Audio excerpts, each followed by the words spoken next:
Vai, vai.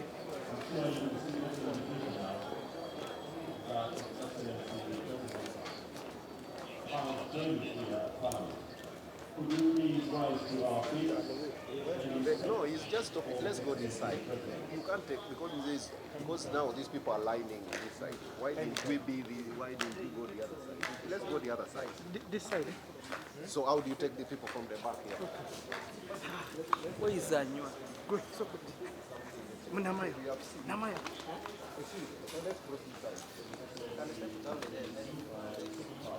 Namayo. Namayo. Namayo.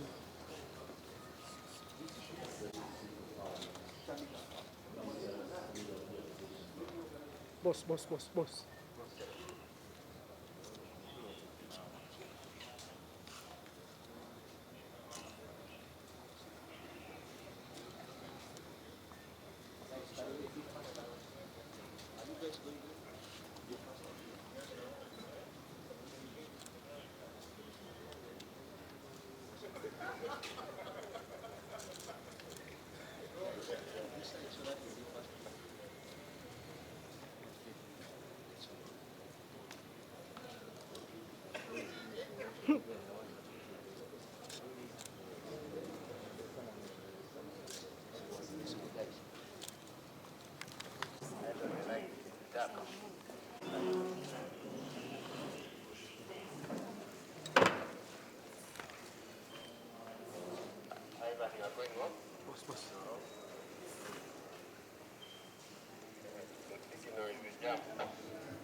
General Yoweri Kaguta Museveni.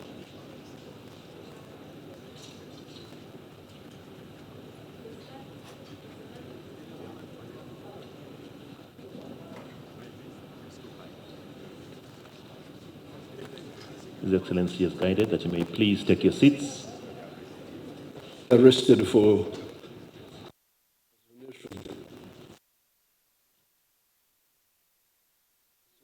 Parliament. So I came to just, which I've already done. One was to lay a wreath on the coffin of our late brother, which I have done in the presence of the Speaker and the Vice President. Then talk to the family, which I have done. So what I'm remaining to do now is to make a few remarks regarding what I saw and I heard of Moses Ali. Some of the things I saw, some I heard. I didn't see him all the time. And from you, I was able to hear and see three elements of his contribution to Uganda. Number one,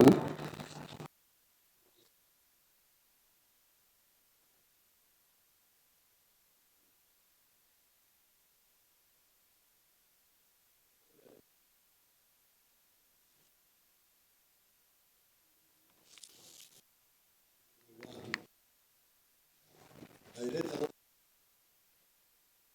and the family can tell, even document it. But remember,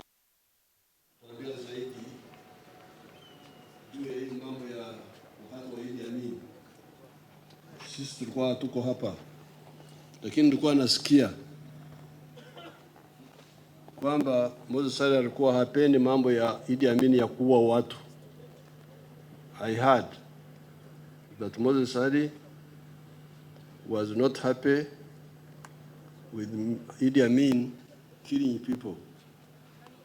That's why actually he like pushed him. I think even by the time we captured Kampala, I don't think he was in the government that time. 79 bado ndugu yetu alikuwa kwa serikali au alikuwa pembeni? Uliza wakina mama.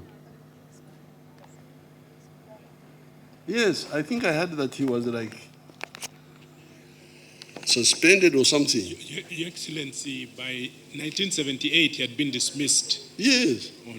By the president. Yes, I remember. And that's why I had been even removed from the army, pushed in the civilian side. Then I remember something about some friction between him and Idi Amin. This was during that time of Idi Amin. Now, when Idi Amin came, when we defeated Idi Amin, then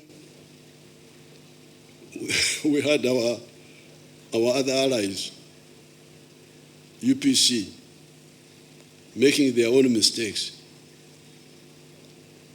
We had started a conflict with the AUPC because I was the first man in the whole of Uganda to oppose Idi Amin. I am here. I'm not dead, I'm just here. So, put it on record that this is the first man who opposed Idi Amin. Because Idi Amin took power on the 25th of January, 1971. I was working here in the President's office as a research officer, and I was staying in Chireka. So on that Monday, we got up and we were walking to the bus stop at Banda. That's why we used to enter the bus and come and get out here, down below here. Then Kejuka, there's a man called Richard Kejuka who was in the bank. He was also staying in the same housing estate, which later on was taken over by, I think, the army or the police. He shouted at me, "Where are you going?" I said, "I'm going to work." This was like 7:30 there. So I'm going to work. He said, "Don't go, there's trouble in town." So I came back to the house, and then we waited. Then around 3, I think, they announced how Idi Amin had overthrown Obote. Immediately, we connected. I don't remember how we connected because the phones were not, but I think they were working. They were this landline because we were able to meet quickly. That same afternoon, by about 4 or 5 there, we met at Bugorobi in Yona Kanyomozi's house. The ones I remember who were there, the one I remember is Ruhakana Rugunda and Kategea. They must have been there. I don't remember the others. Kanyomos was also there. And then we said we were going to fight Idi Amin. And then we said that you, Museveni, they said, you go to Tanzania and link up with Mwalimu. So the following day, the 26th of January, I went to the bank, got some money, and on the 27th, I left Kampala here with 2 people from Katwe, our Bawojere group of Katwe, Abbas Chivazo and Zubair Bakari. We went up to Mbarara, linked up with Wananuka, who was Secretary General there. He gave us 2 chiefs, Katundu and Lachi, and we a Volkswagen vehicle, and we entered Tanzania. And that was the beginning of the fight against Idi Amin. But when we were fighting Amin, you could see the mistakes of UPC. So many mistakes. But the particular mistake which affected the country later was the one of revenge. Revenge. We must revenge. Idi Amin killed Langis, killed Achoris. We must kill West Nilas. So we opposed them. So you people, what you are talking is nonsense. And in 1972, when we attacked and then we were defeated and had to go back, we almost fought among ourselves. Because I captured a lorry full of soldiers and weapons at Kaberevere, 9 miles from Bara. I captured them. They didn't fight. These Amin soldiers, they just surrendered. They had a lorry full of weapons. Some ran away, but some were captured. It was September 1972. So the grass was burnt. Orhira when the grass is burnt. So I left these soldiers lying down. There were like 5 or 6 of them who had surrendered. The others had scattered in the bush. Then I went to unload the guns, G3 guns from the vehicle. Then I had bullets. They had these idiots of UPC killed these people. 5 of them shot like that. We almost had a fight there. You people, why kill people who have surrendered? So, by that time we were defeated, we had to go back. We lost so many people. We came up to the barracks in Mbarara, but it was not well organized. Then I was able to, there were 330 people on that side. I was able to take back 46. All the others died there. September 1972. So, when we came now, 79, defeated Amin this time, again, the mistakes of UPC. When the Tanzanians were here, we talked with them, please don't allow these confused people to kill Western Islands. Because the people in Western Islands did not run away. They waited for us, they received us. But now, when the Tanzanian army withdrew, I think around August there, I think 79 or 80, I've forgotten the details. Then that's how the massacres in Western Nile started, by the UPC. That is what generated the refugees from West Nile to go into Congo and South Sudan. Many of these young people here who are with us in Parliament were born in Congo, if you ask them. Who were born in Congo? Let's see Congolese, you come. And South Sudanese. Those who went as children and those who were born there, come forward and we see you.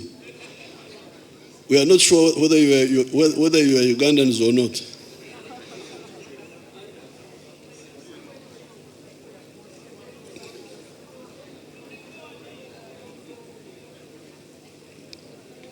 So somebody take a picture of this. I will take a picture with these Congolese.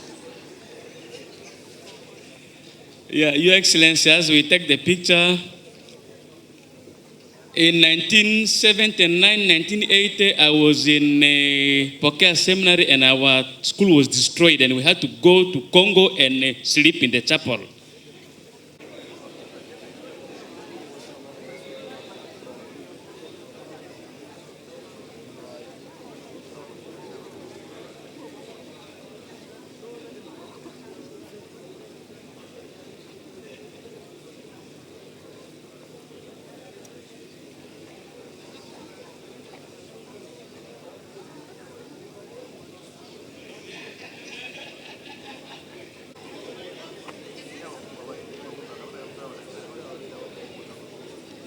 You have seen these Congolese and South Sudanese.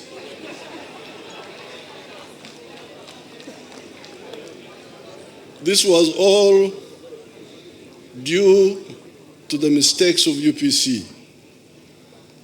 Now, that's when now Moses Adi, because remember Moses Adi had been fighting the mistakes of Idi Amin quietly in their group. And that's why Idi Amin had dismissed him. But now, he had now a new problem, UPC. So that's how Moses Adi now, and others, Bamuze and others from West Nile, had to form groups to resist UPC now. 500,000 Ugandans were in Congo and in South Sudan. That time, Uganda was number 4 in the whole world regarding the refugees who were coming from here. I think the first was Afghanistan, followed by, I think, Ethiopia, and another one. Uganda was number 4. We had that medal of generating refugees. So when the NRM defeated UPC and Okero's group, we went up to West Nile. I got in touch with these groups of West Nile. No. Let me go back a bit. So now, when we launched our own fight against UPC, now this round, February 1981, 6th of February. And we fought, we started fighting. Then on the 6th of June 1981, I had to go out to look for support. I left Matuga, went through Buama, entered the boat at Katebo, entered the boat and went to Kenya, spending some night at Bubeke, in one of the islands. Then I went on to Libya, meeting Muammar Gaddafi on the 21st of June, 1981.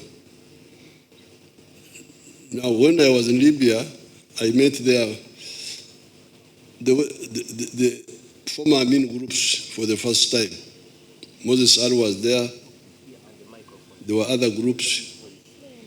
There was a fellow called Amin Mutiawa. Other people like Habib Kajimu were there.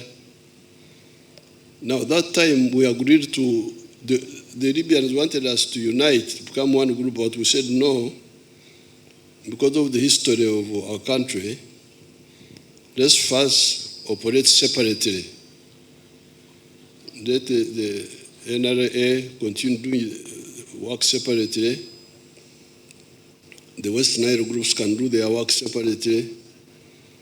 Kayira can do his work separately, but we coordinate until we agree on the policies properly. So that's how I met Moses Adi for the first time. But he was, you could see he wanted cooperation. And he was not, the problem with Africans is inferiority complex. When they are Christians, they try to become Europeans. Oh.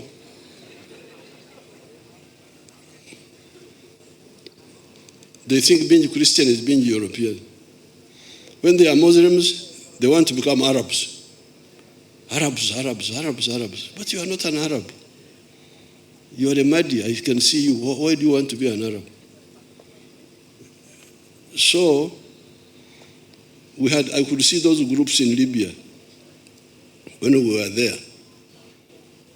And I told Gaddafi, these people will not help you. There was one character called Amin Mutiaba. I was asking about him yesterday. What happened to Amin Mutiaba? There. Oh. So we said, no, if you want to help us, you help us. But if you don't want, we shall manage. Gaddafi gave us some little support. Then those Amin Mutiabas diverted some of it to UFM, but we fought. So we agreed to coordinate, not to unite, but coordinate.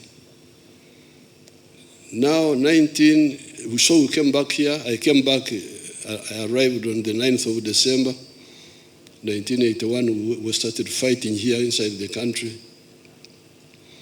And we captured a lot of weapons from the army, the UNLA. Masindi, Attack, Kavamba, Chiboga, Hoima. By 1985, we had accumulated quite a lot of guns from internal. Then I could see that Obote was going to collapse. We had enough power to bring down Obote, but not enough manpower to control the whole country. So I was worried that there may be chaos in the country. We defeat Amin, we defeat Obote, but we don't have enough manpower, armed manpower, to control the whole country. So I decided to go back to Libya to see Gaddafi again. And I met him again. This time he gave me some ammo and some few guns. Later on, I got more guns from Mwalimu. And we had built up a very powerful force. So when I was there this time, I don't remember that I met Moses Ali initially, but when Obote collapsed on 27th of July 1985, that time I was still in Sweden. I had not come back with my family. I rang these people. I rang Otito Kero. I rang Basilio Kero. I rang, I think, Semogere also. Sebana Chisto. Oraro Tunu. And I said, you people, don't form a government alone. You just form a government together. Now, with the usual witchcraft of Uganda, where people, as if they are bewitched, they said, no, we don't have to wait for NRM. We go ahead and form government. And we leave NRM alone. So, they did. They formed the government, Tito Kero, I don't know who, all those. The idea was to isolate NRA, form government, bring DP, bring the Amin groups, then isolate NRA. So we warned them, please, if you do that, we are going to deal with, to destroy you, to fight you. But they were not listening. They went ahead and formed government,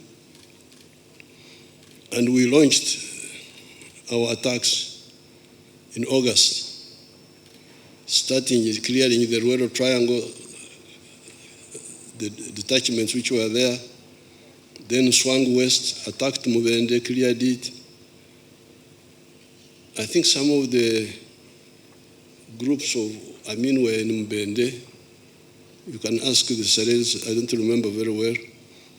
Then Fort Porto, then Kasese. Then we swung east to Mbarara, Masaka, and arrived at Katonga. Now, where Moses Sadi, now you see now his second characteristic. Loving freedom, which I've already talked about, opposed Amin in their own quiet ways, resisted UPC when UPC came in because of their mistakes. So that is one characteristic, freedom fighter, which I can give authoritative evidence on because I was there. But now, the second quality is peacemaker. Because he was with Dr. Adrico. I used to hear Moses Sadi with the doctor, Moses Sadi with the doctor, Moses Sadi with the doctor. I thought the doctor was a medical doctor. But when I met them, so when they came to Kampala, they found the population was really hostile to the group, that group of Okero and so on. So they went back to Libya and contacted the Libyans. Me, I had already finished with Libya. I was coming back to finish the whole job here. Because the Libyans had given me 1 million rounds of ammunition, 800 rifles, but Mourn had given me more rifles, 1 million rounds and 5,000 rifles, so we were in a very powerful position. So I was coming back to finish off the job. But then Gaddafi called me, said, no, you come back here. There is something. So I left Nairobi, went back to Libya. Then I found Moses Sadi there, and Dr. Adrico, this is the doctor they were talking about. He was a doctor of something else, not medicine. So I said, what do we do now? They said, no, because they were already part of the other effort to isolate NRA. Unite everybody, isolate NRA. But when they came, they said, this is a mistake. That's how they looked for Gaddafi to call me. And I went back and then I said, okay, if you want to pull out, we shall see how to assist you to pull out. Don't involve yourself in the fight for Kampala because we are going to attack Kampala. Because by this time, we were at Camp Ringisa. We had defeated all the counter-offensives of the poor boy who died. What was his name? Lieutenant Colonel Odwar. We had defeated them and we were at Camp Ringisa. On this side, we were at Toborova. On Mitiana's side, we were going to.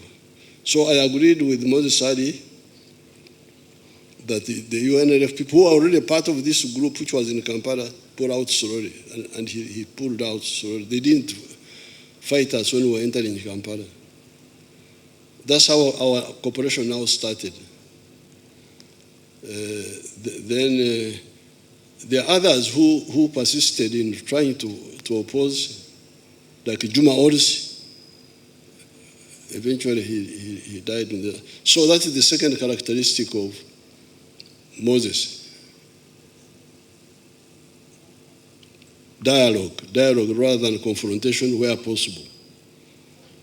The third one, he was really a lover of West Nile. Always pushing for the programs of West Nile. The tarmac road, the electricity, The issue of the veterans, he was always in the forefront. And many of his pressures on us have already brought results. The roads are now tarmac all the way up to Oraba. We are now even tarmacking the one of Ajumani, Moyo, Yumbe, Koboko. Electricity is now linked. The grid. Now, you, the people, the leaders of West Nile, there is something I used to tell Moses which you must now work on.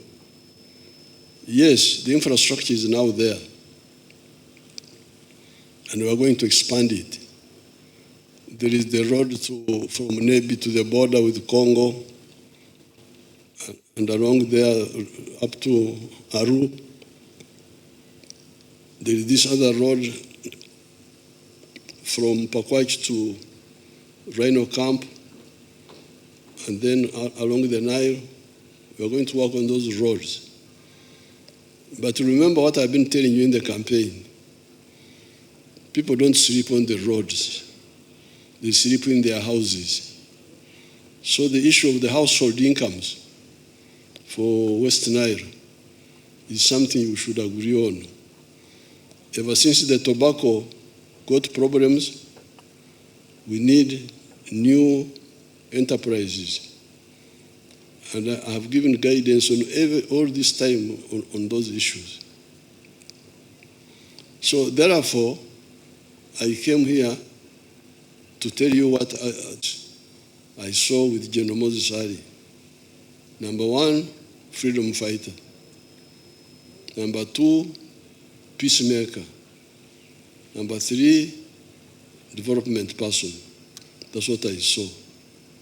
I hear that even in the Muslim group, that's why his body had to be taken to Old Kampala, Chiwuri, and Naguru. That's what, I didn't know which faction he belonged to among the Muslims. But apparently he belonged to no faction. He was neutral. So this is the Moses Ali I saw. May his soul rest in eternal peace. Thank you so much. Sali mujjukirako ng'omuntu eyali mwesimbu nga tayagala nnyo okuweereza ensi ye.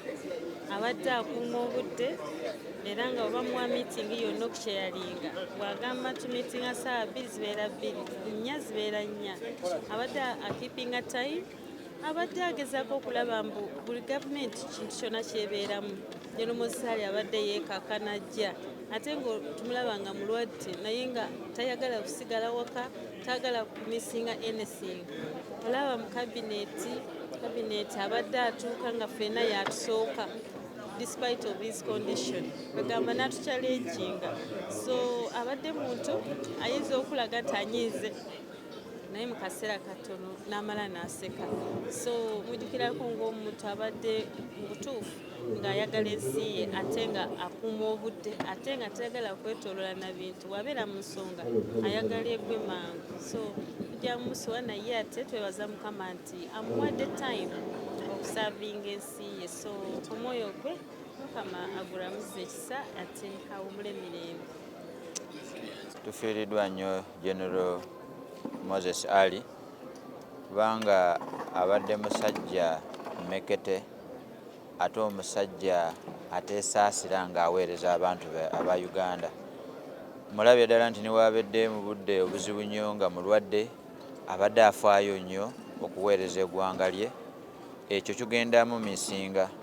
Olabye ddala ng'omuntu alwalamu akantu katono nnyo n'ebyokukola n'abivaako. Naye wano ni mu kaseera kabeerera ddala ng'omulabye ddala nga bambi muzeeyi ali mulwadde naye ng'afaayo ajja ku paliamenti agira ddala mu kuweereza abantu ku mikolo gy'eggwanga. Naye ekinkulu ennyo tumufiiriddwa nnyo nga ow'ekibiina kya NRM kubanga nga NRM kitukoze bubi nnyo ddala. His Excellency the President has delivered his address and condoled with Parliament and the people.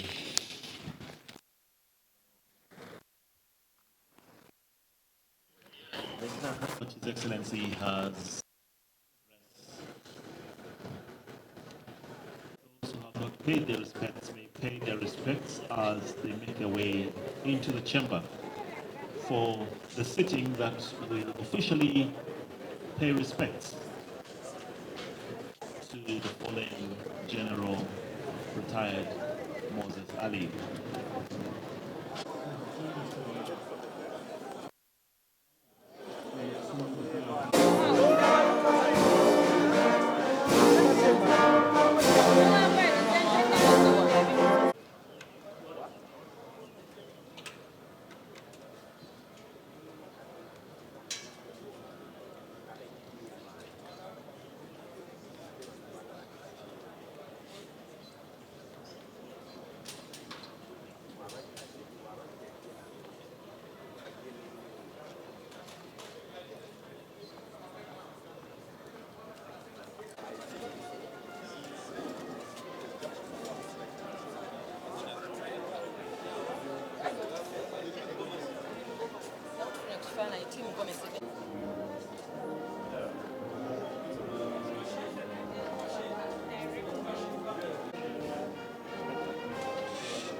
Balugwala banubi we. Bamadi waliwo ne bamadi. Different ethnic groups.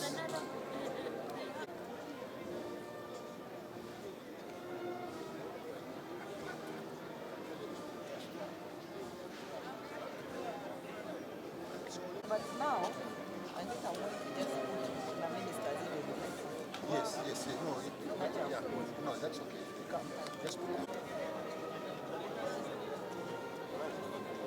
Go ahead, Seka. You want to capture? Eh? I'm going to move on.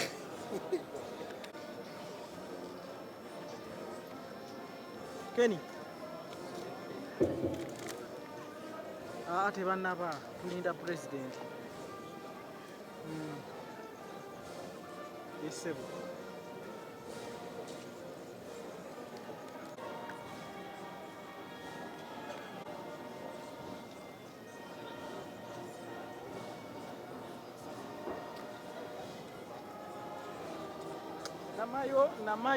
Namayo kyewakoze.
distinguished guests, mourners, for the benefit of those who have just joined us, allow me to main session today.